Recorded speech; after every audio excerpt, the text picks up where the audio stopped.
Sang ayah menghabiskan 60 juta yuan untuk menyewa pengacara berbakat untuk membela putrinya. Melihat sang anaknya akan dihukum, pengacara itu tidak bilang apa-apa lagi. Setuju. Setuju. Bahkan kalangan media yang menonton persidangan pun kesal. Pemalsu. Sebenarnya kasus ini tidak kontroversial. Sang ayah adalah seorang miliarder, mencari gadis terkenal 5 tahun lebih tua dari putrinya untuk dinikahi. Sang anak tidak memiliki cara untuk menerimanya. Jadi berdebat dengan gadis terkenal. Sang anak yang mengendarai mobil menabraknya di tempat parkir. Ketika sang anaknya meninggalkan, dia bahkan tidak tahu. Tusukan terakhir membuat gadis terkenal itu membenturkan kepalanya ke dinding. Dan paku besi di dinding juga menembus kepalanya.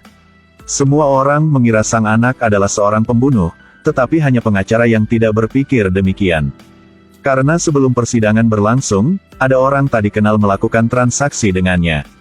Dia berkata dia memiliki bukti bahwa putri miliarder itu tidak bersalah.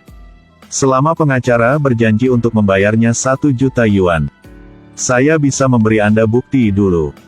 Sampai Anda mengkonfirmasi buktinya efektif, Anda bisa membayar untuk saya.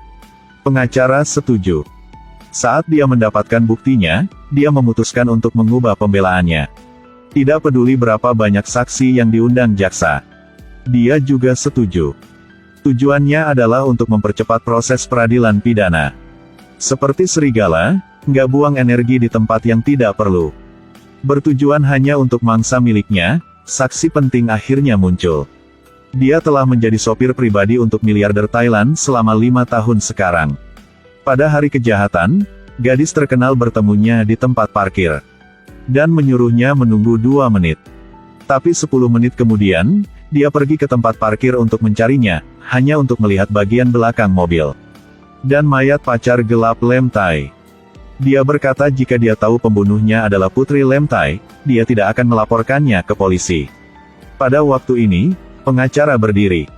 Dia bersikeras bahwa sopir ini berbohong.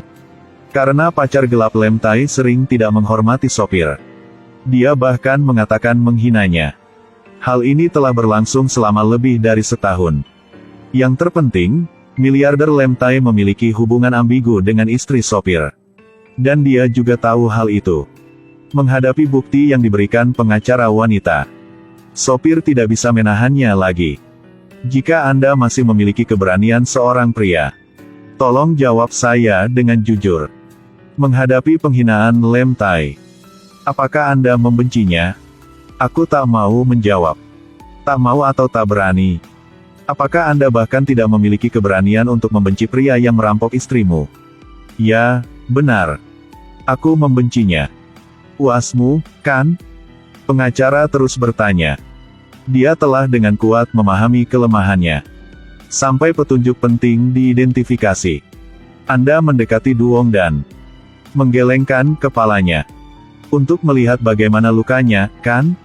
Ya, benar. Lalu Anda melihat dia dalam keadaan setengah sadar, bukan begitu? Ya, benar. Kemudian Anda melihat paku di belakang kepalanya. Kemudian Anda meraih kepalanya dan menikam paku itu, bukan? Ya, benar. Bukan, bukan. Saya tidak setuju. Pengacara sedang mengambil keuntungan dari penyaksi kami. Batal. Meskipun Anda kehilangan kebebasan, tetapi mulai sekarang Anda memiliki martabat seorang pria. Sopir akhirnya mengakui semua kejahatannya dan semua orang juga mempercayainya. Tapi hanya satu jaksa bermarga Dong yang tidak percaya. Dia telah mengikuti Lem Tai selama 15 tahun. Selama waktu itu, dia muncul di pengadilan 3 kali. Jika tidak ada yang dikuman untuknya, saksi juga akan mengaku. Pada akhirnya, dia bebas. Jaksa bermarga Dong segera menyelidiki sopir. Mereka dengan cepat menemukan 2 informasi penting. Sopir menderita kanker stadium akhir. Lem Tai mentransfernya 2 juta yuan. Seorang pria sekarat seperti dia, pasti memiliki motif trade-off. Tapi uang ini ditransfer 4 hari sebelum kasus terjadi. Jadi tidak bisa disalahkan padanya. Pertanyaan yang sama juga mengganggu pengacara. Kasusnya baru saja berakhir, dia juga menemukan. Rupanya putrinya bebas dari kecurigaan menjadi penjahat tetapi dia tidak senang.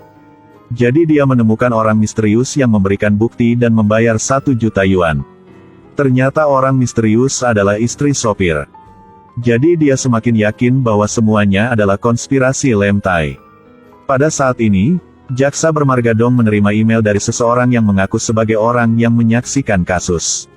Dia bilang dia kebetulan merekam kejahatan di HP-nya dan bisa memberikan video sebagai bukti. Pada saat ini, pengadilan juga akan keputusan. Jaksa bermarga Dong membuka video untuk menonton. Dia menemukan pacar gelap Lem Tai memang ditabrak mobil. Tapi pembunuhnya adalah Lem Tai. Jaksa bermarga Dong sangat terkejut ketika ia tahu tentang ini. Dia tahu Lem Tai yang jahat. Tak disangka, setelah membunuh orang, ia bahkan membiarkan putrinya mengaku sebagai gantinya. Jaksa Dong ingin memberikan video itu ke pengadilan. Tetapi pada saat ini video telah dihapus oleh perangkat lunak antivirus. Sial, persidangan sedang berlangsung. Satu-satunya solusi jaksa Dong hanya dapat didasarkan pada interogasi. Katanya, beberapa hari sebelum kasus, pacar gelap Lem Tai terlibat skandal. Apa pendapat Anda tentang ini? Lancar. Ada banyak saluran hiburan. Posting acara ini untuk selama waktu. Dan berikan video yang jelas. Lem Tai jelas tidak akan tertipu, tetapi bagi seseorang yang pandai memanipulasi psikologi seperti jaksa Dong, kemenangan sudah pasti. Dia mengajukan pertanyaan yang relevan terlebih dahulu. Membuat ia sombong. Kemudian mengeluarkan foto cincin berlian yang disiapkan sebelumnya dan tekan titik lemah Lem Tai. Tapi di cincin berlian itu terukir 2 kata. Tai, dan. Sepertinya dia memiliki perasaan yang mendalam untuknya. Jika saya mengetahui masalah ini lebih cepat, saya tidak akan melakukannya. Wanita yang ingin Anda nikahi, apakah Anda mencintainya? Cinta. Kalau begitu, kenapa? Ketika ia masuk ke rumor dengan satu orang demi satu. Mengapa menggali masalah ini? Hakim Ketua. Jaksa memohon untuk melanjutkan interogasi. Dan terutama mengingatkan Lem Tai untuk menjaga tenang. Ada lebih dari 100 juta orang menonton kasus hari ini.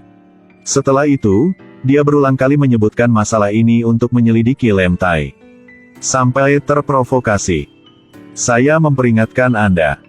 Saya memberitahu Anda alasannya. Ketika seseorang sering tidak makan kenyang, dia akan pergi ke rumah orang lain untuk mencuri makanan. Tolong tanya Pak Lem. Menghadapi penghinaan ini, bagaimana Anda bisa tahan? Anda salah paham. Saat itu kami putus dan tidak ada hubungannya satu sama lain. Kamu berbohong. Kalau begitu, mengapa putrimu mencari Duong Dan? Inilah masalahnya putriku. Karena dia tidak tahan dengan kelemahan ayahnya. Lemah? Kamu berani bilang aku lemah? Duong Dan pernah menghinanya di depan Man Man. Dia menghina dirinya sendiri. TKP. Duong Dan telah mengarahkan jarinya ke wajahmu dan berkata, "Bagaimana jika aku tak mau sebagai Lady Li? Maaf, sebenarnya, saya menamparnya 2 kali di mobil hari itu. Dia terus menghinaku setelah turun dari mobil. Itu sebabnya saya menabrakkan mobil ke dia. Saya menabrakkannya. Paham? Saya bukan menusuknya dengan paku. Tabrak seperti daging giling, 100 kali juga layak. Paham atau belum, Sir Jaksa? Yang mulia, Hakim. Dia. Ini adalah pelaku sebenarnya dari kasus ini. Tepat waktu ini, Lem Tai menyadari bahwa dia telah melakukan kesalahan, ingin membantah tetapi sekarang semua kebenaran telah terungkap. Putrinya akhirnya dibebaskan. Tetapi pertanyaannya adalah mengapa pengacara tidak mengajukan pertanyaan apapun selama interogasi. Apakah kalian ingat video yang dikirim ke Jaksa Dong sebelum persidangan berlangsung? Sama sekali tidak oleh siapapun. Itu sebelum malam sidang kedua. Seseorang bertemu pengacara untuk minta dibayar 2 juta yuan. UTK menjual video yang tidak sengaja rekam untuknya. Pengacara ingin mencela Lem Tai, tetapi mencela klien seperti menghancurkan karirnya sendiri. Jadi dia mengambil keuntungan kejujuran Jaksa Dong. Agar dia membantunya mengungkap kebenaran. Penyebab video Jaksa Dong dihapus karena pengacara menanam virus yang otomatis terhapus saat menonton video. Dan Jaksa Dong tidak peduli dengan sumber video sekarang. Tapi selalu pikirkan kata-kata Lem Tai saat kebenaran terungkap. Banjingan. Aku akan mati setelah Long Pei siang. Maksudnya apa? Jaksa Dong merasakan sesuatu yang aneh dalam kalimat ini, jadi dia segera kembali ke kampung halaman Lem Tai. Sekaligus, pengacara juga mengikuti kampung halaman Lem Tai karena besok adalah hari terakhir penghakiman. Dia ingin mengkonfirmasi keaslian video sebelum pergi ke pengadilan. Hasilnya memang tak disangka. Sopir di kamera dengan jelas melangkah di tanah dengan kaki kirinya. Tapi di video itu kaki kanan. Dia tiba-tiba mengerti. Ini adalah video yang diatur oleh Lem Tai. Dia membeli banyak mobil bekas. Menyimpan di gudang dekat kampung halamannya. Tunggu sampai pengacara datang ke sini. Penghakiman terhadap Lem Tai juga dimulai. Dia menekan gas dan bergegas masuk. Dia melihat tempat parkir di depannya. Dia tercengang. Agar putrinya lolos dari kejahatan, dia memikirkan segala macam cara. Awalnya, sopir menawarkan untuk mengaku bersalah atas nama putri Lem Tai. Agar berterima kasih padanya ketika dia menderita kanker stadium akhir. Lem Tai tidak hanya memecatnya tetapi juga memberinya 2 juta yuan. Selain itu, karena sopir dan istrinya menyaksikan pertumbuhan putri Lem Tai. Mereka memperlakukannya seperti anak kandungnya. Lem Tai tidak ingin merusak reputasi sopir, jadi dia merekonstruksi TKP. Kemudian temukan aktor dengan penampilan yang mirip pacar gelapnya untuk merekam proses kejahatan. Dia tahu itu, Jaksa Dong akan menangkapnya dan membawanya ke pengadilan. Jadi dia membiarkan sopir berpura-pura disalahkan terlebih dahulu. Kemudian menyuap Jaksa Dong. Hanya ketika Lem Tai yang jahat muncul. Jaksa Dong hanya mempercayainya, dan kemudian berhenti bertanya-tanya apakah putrinya bersalah atau tidak. Pembunuh yang sebenarnya. Dalam pikiran semua orang. Mungkin mereka harap saya adalah pembunuhnya. Dan siapa Long Boy Truong? Seorang lelaki tua bertanya kepada Jaksa Dong.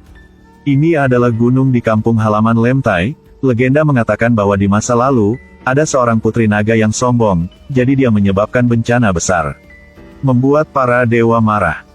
Raja Naga karena menyelamatkan putrinya menerima hukuman. Putri Naga sangat menyesal dan ingin buru-buru mengakui kesalahannya. Tapi Raja Naga tua agar putrinya tidak mengungkapkan rahasianya. Jadi dia bunuh diri. Sejak saat itu, Putri Naga sepenuhnya tercerahkan, melakukan perbuatan baik sepanjang hidupnya. Sialan, aku akan mati seperti Long Boy Truong. Saat ini, Jaksa Dong ingin mengerti, ternyata Lem Tai sedang memperingatkan putrinya. Jika Anda berani mengakuinya, saya akan mati di depan Anda.